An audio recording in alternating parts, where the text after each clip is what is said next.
तो फर्स्ट जो क्वेश्चन है ये ईयर 2022 में पूछा गया था सीबीएसई बोर्ड एग्जाम में। क्वेश्चन बोल रहा है the number of arbitrary constants in the particular solution of differential equation of second order is are. तो बेसिकली अपन बात कर रहे हैं कि सॉल्यूशन जो है डिफरेंशियल इक्वेशन का वो है पर्टिकुलर सॉल्यूशन। तो बात कर रहे हैं आर्बिट्ररी कांस्टेंट्स की। तो पर्टिकुलर सॉल्यूशंस में जो आर्बिट्ररी कांस्टेंट होते हैं वो जीरो होते हैं भाई ना। जनरल सॉल्यूशन की अगर बात करें तो n ऑर्डर की है तो n आर्बिट्ररी कांस्टेंट होंगे इसमें। बट सिंस यहाँ पे अपन पर्टिकुलर सॉल्यूशन की बात कर रहे हैं तो आंसर होगा zero. Option is correct. Next question number 2 में बोल रहा है the degree and order of differential equation this respectively are. तो पहले अपन ऑर्डर की बात कर लेते हैं। ऑर्डर की बात करें तो हाईएस्ट ऑर्डर डेरिवेटिव क्या है यहाँ पे दैट इज 2। ऑर्डर तो अपना 2 है। अब बात करते हैं डिग्री की। तो डिग्री के लिए अपने को ये देखना पड़ेगा डिग्री तभी डिफाइंड होती है जब डिफरेंशियल इक्वेशन क्या हो पॉलिनोमियल इन डेरिवेटिव्स। तो बेसिकली अपने को अगर डिफरेंशियल इक्वेशन को अपन पॉलिनोमियल की फॉर्म में लिख सकते हैं और पॉलिनोमियल कौन सा पॉलिनोमियल इन डेरिवेटिव्स तो उस केस में अपना डिग्री डिफाइंड होता है। बट यहाँ पे ध्यान से देखो यहाँ पे जो डिफरेंशियल इक्वेशन है उसके अंदर अपना log के इनपुट में दिया हुआ है डेरिवेटिव को है ना। उस log को यहाँ से हटाना चाहो क्योंकि डेरिवेटिव वाली जो टर्म्स है वो किसी दूसरे फंक्शन के इनपुट में नहीं आनी चाहिए। तो यहाँ पे अपना दे रखा है double derivative of y square plus log derivative of y is equal to x to the power 5। देखो इस log को हटाने की कोशिश करते हैं अपन। जो डेरिवेटिव्स हैं उनको अपने फंक्शन से बाहर लेके आना है तो अपन क्या करते हैं मैं इसको उधर ले जाता हूँ। अपने का log x to the power 5 minus double derivative of y whole square. तो यहाँ से देखो एंटी लॉग लेते क्या बनेगा derivative of y is equal to e to the power x to the power 5 minus double derivative of y square. तो देखो फिर क्या हुआ ये डेरिवेटिव जो है इनपुट में चला गया एक्सपोनेंशियल फंक्शन के। तो यहाँ पे बेसिकली अपन डिफरेंशियल इक्वेशन को in the form of polynomial in derivatives नहीं ला पा रहे तो यहाँ डिग्री डिफाइंड नहीं होगी। ऑप्शन क्या हो जाएगा डिग्री इज नॉट डिफाइंड जो ऑर्डर है वो हो जाएगा। तो option B is correct.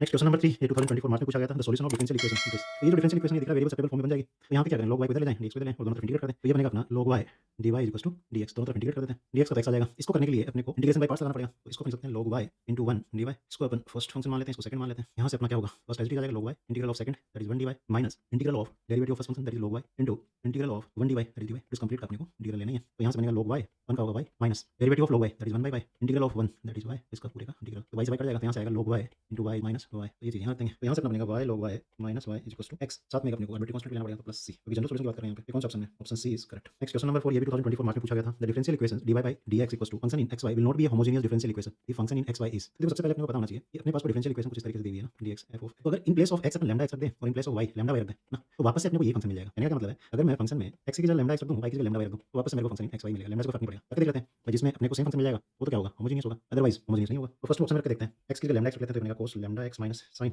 Lambda y upon lambda x। तो लैम्डा लैम्डा कट जाएगा तो बनेगा cos lambda x minus sin y by. तो बेसिकली देखो यहाँ पे जो ओरिजिनल फंक्शन था वो तो नहीं आया ना यहाँ लैम्डा रहेगा। तो यहाँ पे वही पूछा है कि will not B homogeneous differential equation. तो कौन से केस में होगा तो फंक्शन इन xy क्या हो ये वाला। बाकी सब देखो यहाँ पे लैम्डा y लैम्डा से कोई तो क्या होगा लैम्डा करके वापस वही आ गया। इस तरीके से मेरे को क्या आएगा यहाँ लैम्डा स्क्वायर आ जाएगा यहाँ भी लैम्डा स्क्वायर नीचे लैम्डा x के साथ आएगा y साथ आएगा नीचे लैम्डा स्क्वायर सारे कर जाएंगे कॉमन आगे। इस तरीके से यहाँ कोई तो lambda x upon lambda y lambda lambda करके क्या बन जाएगा xy y। तो फंक्शन इन xy जो है अगर ये तीनों हो तब तो अपने को क्या मिलेगी homogeneous differential equation. But in case of a वहाँ पे जो डिफरेंशियल इक्वेशन होगी वो होमोजेनियस नहीं होगी तो आंसर क्या होगा option A is correct. Clear. Next ये क्वेश्चन 2023 बोर्ड एग्जाम में पूछा गया था। क्वेश्चन बोला था integrating factor for solving the differential equation this is. तो यहाँ पे अपन इसको स्टैंडर्ड फॉर्म में लिख सकते हैं ना। स्टैंडर्ड फॉर्म कौन से वाली dy by dx plus py is equal to q। तो अगर मैं यहाँ पे इस डिफरेंशियल इक्वेशन में कंप्लीट डिफरेंशियल इक्वेशन को x से डिवाइड करूँ क्या बनेगा dy by dx minus y by x equal to 2x। तो यहाँ से अपन फर्दर लिख सकते हैं dy by dx plus minus 1 by x y equal to 2x। तो देखो अगर कंपेयर करेंगे तो यहाँ p क्या है अपना माइनस 1 by x q क्या है 2x। तो यहाँ पे इस स्टैंडर्ड फॉर्म के लिए अपना इंटीग्रेटिंग फैक्टर क्या होता है i f is equal to e to the power p dx। तो p क्या है इसमें माइनस 1 by x यहाँ रख देते हैं e to the power minus 1 by x। तो 1 by x का इंटीग्रेशन क्या होता है log x। ये बनेगा e to the power minus log x। देखो ये जो माइनस है माइनस 1 को अगर इसकी पावर में जाता हूँ log की प्रॉपर्टी पता है पावर में जाता है ये बनेगा e to the power log x to the power minus 1। देखो e to the power log इसके बेस में भी है तो बेसिकली क्या होगा log कैंसिल हो जाएगा। तो यहाँ से इंटीग्रेटिंग फैक्टर क्या मिलेगा x to the power minus 1 that is 1 by x। Option D is correct. चलिए